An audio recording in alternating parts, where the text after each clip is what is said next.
തിരുവനന്തപുരം വെഞ്ഞാറമൂട് കൂട്ടക്കൊലയിൽ പ്രതിയുടെ മൊഴി പൂർണ്ണമായും വിശ്വാസത്തിലെടുക്കാതെ പോലീസ്. പ്രതിയുടെ ഫോൺ ശാസ്ത്രീയ പരിശോധനയ്ക്ക് അയക്കും. അഫാന്റെ മാനസിക നില പരിശോധിക്കാൻ വിദഗ്ധ ഡോക്ടർമാരടങ്ങിയ സംഘവും ഇന്നെത്തും. സാമ്പത്തിക പ്രതിസന്ധിയെ തുടർന്നുണ്ടായ കുടുംബ പ്രശ്നങ്ങളാണ് കൊലപാതകത്തിന് പിന്നിലെന്നാണ് അഫാന്റെ മൊഴി. അതേസമയം കട്ടിലിൽ നിന്ന് തല അടിച്ചു വീണതാണെന്നാണ് കഴിഞ്ഞ ദിവസം അമ്മ മാജിസ്ട്രേറ്റിന് മൊഴി നൽകിയത്. വിവരങ്ങളുമായി തിരുവനന്തപുരം മെഡിക്കൽ കോളേജിൽ നിന്ന് അർജുൻ രാജും, ഗോകുലം മെഡിക്കൽ കോളേജിൽ നിന്ന് ബിനിൽ ലീല സാബുവുമുണ്ട്. ആദ്യം അർജുൻ രാജിലേക്കാണ്. അർജുൻ, അഫാൻ ഇപ്പോഴും തിരുവനന്തപുരം മെഡിക്കൽ കോളേജിൽ തുടരുകയാണ് എന്നുള്ളതാണ് മനസ്സിലാകുന്നത്. എപ്പോഴേക്കാണ് അഫാൻ ഈ പറയുന്നത് പോലെ ആശുപത്രി വിടാൻ സാധിക്കുക? പോലീസിന്റെ അന്വേഷണം എത്തരത്തിലാണ് പുരോഗമിക്കുന്നത്?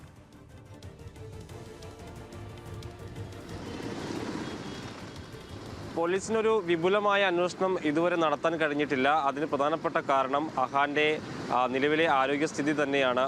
അതിൽ ഒരു എലിവിഷം കഴിച്ചത് കൊണ്ട് തന്നെ അത് ആരോഗ്യം വീണ്ടെടുക്കാൻ ഒരു 4 ദിവസം പ്രധാനപ്പെട്ടതാണെന്നാണ് ഡോക്ടർമാർ പറയുന്നത്. അതായത് ശരീരത്തിലേക്ക് മെല്ലെ അത് പ്രതിഫലിക്കുന്നതാണ്. ഈ എലിവിഷം കഴിച്ചു കഴിഞ്ഞാൽ അത് അങ്ങനെയാണ് ആളുകളെ ബാധിക്കുക എന്നാണ് ഡോക്ടർമാർ പറയുന്നത്. അതുകൊണ്ട് തന്നെ എന്തെങ്കിലും ഗുരുതരമായിട്ടുള്ള പ്രശ്നങ്ങൾ ഉണ്ടെങ്കിലൊക്കെ അത് ഇന്നും നാളെയുമായി തിരിച്ചറിയാനേ സാധിക്കൂ. അതുകൊണ്ട് തന്നെ ഇന്നുകൂടി ഈ പ്രതിയെ നിരീക്ഷണത്തിൽ വയ്ക്കാനുള്ള ഒരു സാധ്യതയാണ് മുന്നിലുള്ളത്. അതുകൊണ്ട് തന്നെ വിപുലമായി ഒരു അന്വേഷണം നടത്താൻ പോലീസിന് ഇതുവരെ കഴിഞ്ഞിട്ടില്ല. പ്രാഥമികമായ ചോദ്യം ചെയ്യൽ മാത്രമാണ് പ്രതിയെ പോലീസിന് കഴിഞ്ഞിട്ടുള്ളൂ.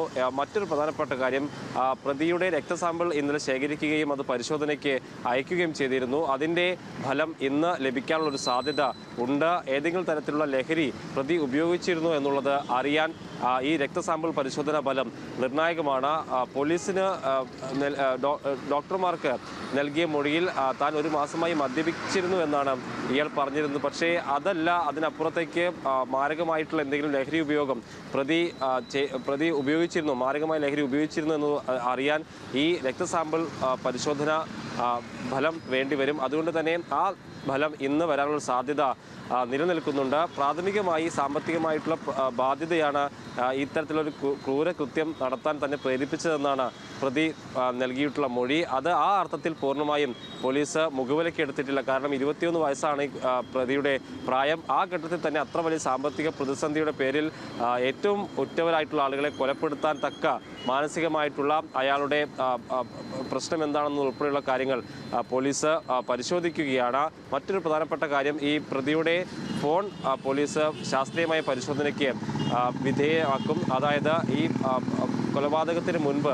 ഏതെങ്കിലും തരത്തിലുള്ള തയ്യാറെടുപ്പുകൾ നടത്തിയിട്ടുണ്ടോ, ഇയാളുടെ ബ്രൗസിംഗ് ഹിസ്റ്ററി എന്താണെന്ന് ഉൾപ്പെടെയുള്ള കാര്യങ്ങൾ പരിശോധിക്കും. അതിലൂടെ ഏതെങ്കിലും തരത്തിലുള്ള നിർണായകമായിട്ടുള്ള സൂചനകൾ ലഭിക്കാനുള്ള സാധ്യത പോലീസ് ആരായുന്നുണ്ട്. വിശദമായ പ്രതിയെ ചോദ്യം ചെയ്യാൻ പോലീസിന് എന്തായാലും 1 ദിവസം കൂടി കാത്തിരിക്കേണ്ടി വരും. അയാളുടെ ആരോഗ്യനില കുറെ കൂടി മെച്ചപ്പെട്ടാൽ മാത്രമാണ് അത്തരത്തിൽ പോലീസിന് ചോദ്യം ചെയ്യലിലേക്ക് കടക്കാൻ കഴിയൂ. അങ്ങനെ ഇതിൽ കൂടുതൽ വിശദാംശങ്ങൾ പോലീസിനും ലഭ്യമാക്കാൻ കഴിയൂ എന്നൊരു സ്ഥിതി നിലവിലുണ്ട്. നിലവിൽ തിരുവനന്തപുരം മെഡിക്കൽ കോളേജ് ആശുപത്രിയിലെ ഈ പുറകിൽ കാണുന്ന പേ വാർഡിൽ ചികിത്സയിൽ കഴിയുകയാണ് പ്രതിയായിട്ടുള്ള അഹാൻ.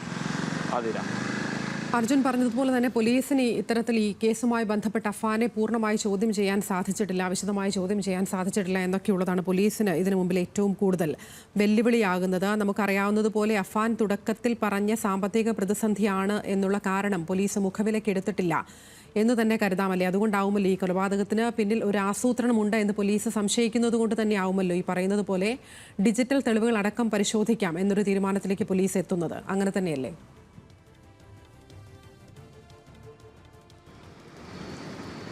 അതിര തീർച്ചയായും. കാരണം സാമ്പത്തികമായ ബാധ്യത ഈ കുടുംബത്തിന് ഉണ്ട്. അയാളുടെ പിതാവ്, ഈ പ്രതിയുടെ പിതാവ്, അതിനെ തുടർന്നാണ് ഇപ്പോഴും സൗദിയിൽ നിന്ന് തിരിച്ചു വരാൻ കഴിയാതെ അവിടെ തുടരുന്നത്. പക്ഷേ അത് ഇയാളിലേക്ക് ബാധിക്കുന്ന തരത്തിലേക്ക് അത്ര കടുപ്പത്തിൽ ആ ബാധ്യത ഉണ്ടായിരുന്നോ, മകനിൽ അത്ര വലിയ സാമ്പത്തികമായിട്ടുള്ള ഭാരം ഉണ്ടായിരുന്നു എന്ന് സംബന്ധിച്ച് സംശയമാണ്. പക്ഷേ ഏറ്റവും പ്രധാനപ്പെട്ടത്, പ്രതിക്ക് പണത്തിന് ആവശ്യമുണ്ടായിരുന്നു. ഇയാളുടെ ഉമ്മായോടും ഉമ്മൂമ്മയോടും നിരന്തരമായി നിരന്തരമായി പണം ആവശ്യപ്പെടുകയും സ്വർണം ആവശ്യപ്പെടുകയും ഒക്കെ ചെയ്തിരുന്നു. അത് കിട്ടാത്തതിലുള്ള ഒരു പക പ്രതിഷേധമൊക്കെ ഇയാൾക്ക് ഉണ്ടായിരുന്നുവെന്നാണ് പ്രാഥമികമായി പോലീസ് വിലയിരുത്തുന്നത്. ഈ ഉമ്മൂമ്മയോട് സ്വർണം ആവശ്യപ്പെട്ട് നൽകാത്തതിലുള്ള ഒരു ദേഷ്യം പ്രതിക്ക് അവരോടുണ്ടായിരുന്നു. അതാണ് ആദ്യ കൊല അവരോട് ചെയ്യാൻ പ്രതിയെ പ്രേരിപ്പിച്ചതെന്നാണ് പ്രാഥമികമായി പോലീസ് വിലയിരുത്തുന്നത്. അതിനപ്പുറത്തേക്ക് പ്രതിക്ക് ഉണ്ടായിട്ടുള്ള മാനസികമായിട്ടുള്ള എന്തെങ്കിലും ബുദ്ധിമുട്ട് അല്ലെങ്കിൽ മാനസികമായിട്ടുള്ള പ്രശ്നം അയാൾക്കുണ്ടോ എന്നത് ഉൾപ്പെടെയുള്ള കാര്യങ്ങൾ പോലീസ് പരിശോധിക്കുന്നുണ്ട്. മാനസിക വിദഗ്ധർ ഉൾപ്പെടെ ഉൾക്കൊള്ളിച്ചുകൊണ്ടുള്ള ഒരു ടീമിനെയും ഇതിനായി നിയോഗിച്ചിട്ടുണ്ട്. ഡോക്ടർമാരുടെ അടങ്ങുന്ന ഒരു സംഘത്തെ നിയോഗിച്ചിട്ടുണ്ട്. അവരാണ് ഇയാളുടെ മാനസികാരോഗ്യം എങ്ങനെയാണെന്ന് സംബന്ധിച്ചിട്ടുള്ള പരിശോധന നടത്തുക. ഏതെങ്കിലും തരത്തിലുള്ള ഇത്രയും ക്രൂരമായിട്ടുള്ള കൃത്യങ്ങളൊക്കെ ചെയ്യാൻ തക്ക മാനസികമായിട്ടുള്ള എന്തെങ്കിലും പ്രശ്നങ്ങളുണ്ടോ ഈ പ്രതിക്ക് ഉൾപ്പെടെയുള്ള കാര്യങ്ങൾ പോലീസ് പരിശോധിക്കുകയാണ്. എന്തായാലും നിലവിൽ ഇക്കാര്യത്തിലൊരു സ്ഥിരീകരണത്തിലേക്ക് പോലീസിന് ഇതുവരെ എത്താൻ കഴിഞ്ഞിട്ടില്ല എന്നുള്ളത് നിർണായകമാണ്. അതിൽ ഒരു ഘട്ടത്തിലും പോലീസിനെ ആ തരത്തിൽ കുറ്റപ്പെടുത്താനും കഴിയില്ല. കാരണം അയാളുടെ ആരോഗ്യസ്ഥിതി മെച്ചപ്പെട്ടാൽ മാത്രമാണ് പോലീസിന് വിശദമായൊരു പരിശോധനയിലേക്ക് പോകാൻ കഴിയൂ എന്നുള്ളൊരു പരിമിതി ഇതിനകത്തുണ്ട്. അതുകൊണ്ടാണ് പോലീസ് ഇക്കാര്യത്തിൽ അത് ആ പ്രതിയിലേക്ക് എത്തുന്നതിന് മുൻപ് അതായത് ചുറ്റുപാടുള്ള കാര്യങ്ങളിലേക്ക് എത്തുന്നത്. അതാണ് ഈ ഫോൺ പരിശോധന എന്നുള്ളത്. അത് ഏറ്റവും നിർണായകവുമാണ്. കാരണം സാധാരണ ഇത്തരത്തിലുള്ള കേസുകളിലൊക്കെ ആ ആസൂത്രണവുമായി ബന്ധപ്പെട്ട് ഫോണിൽ പരിശോധിക്കുകയും ഫോണ് സെർച്ച് ചെയ്യുകയും ഒക്കെ ചെയ്യും, ഫോണിൽ വിശദാംശങ്ങൾ തേടുകയും ഒക്കെ ചെയ്യും. ഇത്തരത്തിലുള്ള ക്രിമിനൽ ആക്ടിവിറ്റികൾക്കായി അത്തരം ശ്രമങ്ങൾ നടത്തുന്നത് ഉണ്ട്. അതുകൊണ്ട് തന്നെ അത്തരത്തിലുള്ള സാധ്യതയാണ് പോലീസ് തേടുന്നത്. ശാസ്ത്രീയമായ പരിശോധന ഇക്കാര്യത്തിൽ നടത്തുകയാണ്. ഏതെങ്കിലും തരത്തിലുള്ള സൂചന അതുമായി ബന്ധപ്പെട്ട് ഉണ്ടാകുമോ എന്ന് പോലീസ് അന്വേഷിക്കുകയാണ്.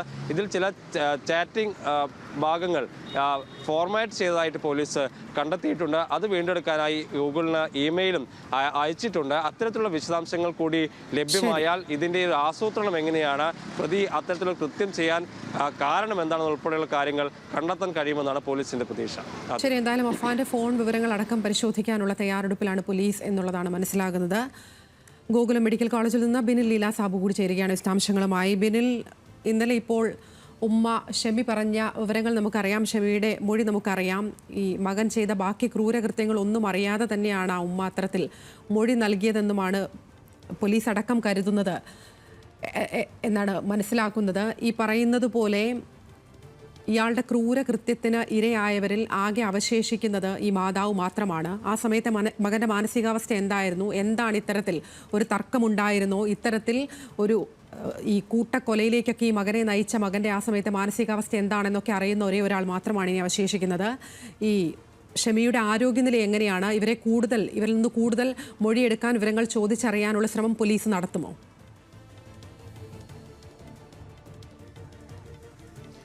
അതിന് തീർച്ചയായിട്ടും ഇപ്പോൾ ഷെമിയുടെ ആരോഗ്യനില ഏകദേശം തൃപ്തികരമാണെന്നാണ് ഇപ്പോൾ ആശുപത്രിയിൽ നിന്ന് അറിയാൻ കഴിയുന്ന വിവരം. എന്തായാലും ഇപ്പോൾ കൂടുതൽ ആരോഗ്യം വീണ്ടതിന് ശേഷമായിരിക്കും കൂടുതൽ മൊഴിയെടുക്കലിലേക്ക് പോവുക. നിലവിൽ എന്തായാലും ഇന്നലെ പുറത്തു വന്ന മൊഴി മകനെ, അതായത് ഈ കൂട്ടക്കൊല, അത് ഇപ്പോൾ ഷെമി അറിഞ്ഞിട്ടില്ല. അതിനുശേഷം ഉള്ള പ്രതികരണത്തിൽ വന്നതും താഴെ തലയിടിച്ച് വീണതാണെന്നൊരു പ്രതികരണം ഡോക്ടർമാരുമായി നടത്തിയെന്ന് മാത്രമാണ്. അതിനപ്പുറത്തേക്ക് കൂടുതൽ കാര്യങ്ങൾ പറയണമെങ്കിൽ ആരോഗ്യനില വീണ്ടെടുക്കണം. അത് ഡോക്ടർമാർ ഏകദേശം തൃപ്തികരമാണ്. അതിനുശേഷം മൊഴിയെടുക്കലടക്കം കാര്യങ്ങളിലേക്ക് പോകുമെന്നാണ് പോലീസ് വ്യക്തമാക്കുകയും ചെയ്യുന്നത്. നിലവിൽ എന്തായാലും ഈ കൊലപ്പെടുത്താൻ ശ്രമിച്ച ആകെ അവശേഷിക്കുന്നത് ഈ ഷെമി മാത്രമാണ്. കൂടുതൽ കാര്യങ്ങൾ, അതായത് ഈ അഫാന്റെ കൂടുതൽ കാര്യങ്ങൾ അറിയണമെങ്കിൽ ആ ചോദ്യം ചെയ്യലിലടക്കം കാര്യങ്ങൾ പോകണം. നിലവിൽ എന്തായാലും ആരോഗ്യനില തൃപ്തികരമാണ് എന്നാണ് ആശുപത്രി അധികൃതർ പറയുന്നത്. നിലവിൽ എന്തായാലും പോലീസിന്റെ അന്വേഷണം മുന്നോട്ട് പോവുകയാണ്. നിലവിൽ എന്തായാലും ഈ കൊലപാതകത്തിലേക്ക് നയിച്ച കാരണങ്ങൾ എന്താണ് അടക്കമുള്ള കാര്യങ്ങൾ പോലീസ് പരിശോധിച്ച് വരികയാണ്. നിലവിൽ അർജുൻ പറഞ്ഞതുപോലെ എന്തെങ്കിലും മാനസിക പ്രശ്നങ്ങളുണ്ടോ എന്നടക്കമുള്ള കാര്യങ്ങളാണ് പോലീസ് അന്വേഷിക്കുന്നത്. അതിൽ കൂടുതൽ ഈ അഫാനെ ചോദ്യം ചെയ്താൽ മാത്രമേ കൂടുതൽ കാര്യങ്ങൾ വ്യക്തമായി വരികയുള്ളൂ. അതിലേക്ക് പോകും എന്നാണ് മനസ്സിലാക്കാൻ കഴിയുന്നത്. ഏറ്റവും പ്രധാനപ്പെട്ട കാര്യം, നിലവിൽ ഈ 5 പേരെ കൊലപ്പെടുത്തി അതിൽ നയിച്ച ഏറ്റവും പ്രധാനപ്പെട്ട കാര്യം ഈ സാമ്പത്തിക ബാധ്യത തന്നെയാണെന്നാണ് പോലീസ് അന്വേഷിക്കുന്നത്. നിലവിൽ നമുക്ക് മനസ്സിലാക്കാൻ കഴിയുന്ന കാര്യം, പോലീസിന് ഇക്കാര്യത്തിൽ ഏകദേശം ഒരു പ്രാഥമിക നിഗമനം മാത്രമാണ് പോലീസിനുള്ളത്, സാമ്പത്തിക ബാധ്യത എന്നുള്ളത്. അതിനപ്പുറത്തേക്ക് മറ്റെന്തെങ്കിലും വിഷയമുണ്ടോ എന്നുള്ള അടക്കമുള്ള കാര്യങ്ങൾ പോലീസ് പരിശോധിച്ച് വരികയാണ്. കാരണം ഈ കൊലപ്പെടുത്തിയത് ഏകദേശം രാവിലെ മുതൽ, അതായത് രാവിലെ 10 മണി മുതൽ വൈകിട്ട് 4 മണി വരെയുള്ള സമയത്താണ് ഈ കൊലപാതകം നടത്തിയത്. ആ സമയത്തേക്ക് ഈ കൊലപാതകം, അതായത് ഒരാളെ കൊലപ്പെടുത്തുന്നതിന് ശേഷം വീണ്ടും മറ്റൊരാളെ കൊലപ്പെടുത്തുന്നു, അങ്ങനെ 5 പേരെ നിരന്തരം കൊലപ്പെടുത്താൻ നയിച്ച കാരണം എന്താണ്, അത് ഇയാളുടെ മാനസിക നിലയിൽ എന്തെങ്കിലും പ്രശ്നമുണ്ടോ എന്നടക്കമുള്ള കാര്യങ്ങൾ പോലീസ് പരിശോധിച്ച് വരികയാണ്. അങ്ങനെ ഉണ്ട് എന്നാണ് പ്രാഥമികമായി പോലീസ് ഇപ്പോൾ പറയുന്ന ഒരു കാര്യവും. എന്തായാലും ഇതിൽ ഒരു അന്തിമ നിഗമനം എത്തണമെങ്കിൽ ഈ മാതാവ്, അതായത് ആദ്യം കൊലപ്പെടുത്താൻ ശ്രമിച്ച മാതാവിന്റെ മൊഴി പോലീസിന് നിർണായകമാണ്. പക്ഷേ ഇപ്പോൾ അവർ സംസാരിക്കാൻ, അതായത് പ്രാഥമികമായി ഡോക്ടർമാരോട് സംസാരിച്ചത് മാത്രമാണ്. അതിനപ്പുറത്തേക്ക് പോലീസിന് ഒരു മൊഴിയെടുക്കാൻ സാധിച്ചിട്ടില്ല. മൊഴിയെടുത്താൽ മാത്രമേ ഇക്കാര്യത്തിൽ ഒരു വ്യക്തത എന്തായാലും വരികയുള്ളൂ. അതിനുള്ള ശ്രമത്തിലാണ് പോലീസ്. എന്തായാലും നിലവിൽ ഡോക്ടർമാർ അറിയിക്കുന്നത് ഈ മാതാവ് ഷെമി, അവരുടെ ആരോഗ്യനില തൃപ്തികരമായി വരികയാണ്. അവർ തിരിച്ചു വരാനുള്ള, അതായത് ജീവിതത്തിൽ തിരിച്ചു വരാനുള്ള സാധ്യത ഏറെ കൂടുതലാണ്. കാരണം വലിയ മർദ്ദനം അവർക്ക് ഏറ്റിട്ടുണ്ട്. കാരണം ചുറ്റിക കൊണ്ടാണ് ഈ കൊലപാതകം നടത്തിയതെല്ലാം, ചുറ്റിക കൊണ്ടാണ്. ആ ചുറ്റിക അടിച്ചുള്ള പാടുകളൊക്കെ, അല്ലെങ്കിൽ അത്തരം മർദ്ദനങ്ങൾ ഏറ്റതിന്റെ വലിയ ബുദ്ധിമുട്ട് അവർക്കുണ്ട്. ആന്തരിക അവയവങ്ങൾക്കുൾപ്പെടെ തകരാറുണ്ട് എന്നാണ് ഡോക്ടർമാർ പറയുന്നത്. എന്തായാലും അത്തരം കാര്യങ്ങളിലേക്ക് ആ ആരോഗ്യനില വീണ്ടെടുത്ത് വരികയാണ്. എന്തായാലും കൂടുതൽ വിവരങ്ങൾ അറിയുമെങ്കിൽ ഈ ഷെമി തിരിച്ചു വരണം. അത്തരം കാര്യങ്ങളിലേക്ക് ആരോഗ്യനില വീണ്ടെടുക്കുകയാണെന്ന് പോലീസ് പറയുന്നത് ഇപ്പോൾ.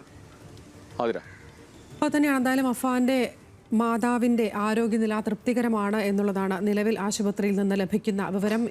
ഇവരിൽ നിന്ന് കൂടുതൽ കാര്യങ്ങൾ വിശദമായി ചോദിച്ചറിഞ്ഞാൽ മാത്രമാണ് അന്നത്തെ മകന്റെ മാനസികാവസ്ഥ, ഒപ്പം എന്താണ് ഇത്തരത്തിൽ ഒരു ക്രൂരകൃത്യത്തിലേക്ക് മകനെ നയിച്ചത് എന്നൊക്കെയുള്ള കാര്യങ്ങൾ അറിയാൻ സാധിക്കുകയുള്ളൂ. നിലവിൽ മകൻ ചെയ്ത ഈ ആക്രമണ പരമ്പരയൊന്നും മാതാവ് അറിഞ്ഞിട്ടില്ല എന്നുള്ളതുമാണ് മനസ്സിലാക്കുന്നത്. ബിനിൽ ലീല സാബുവാണ് വിശദാംശങ്ങൾ നൽകിയത്.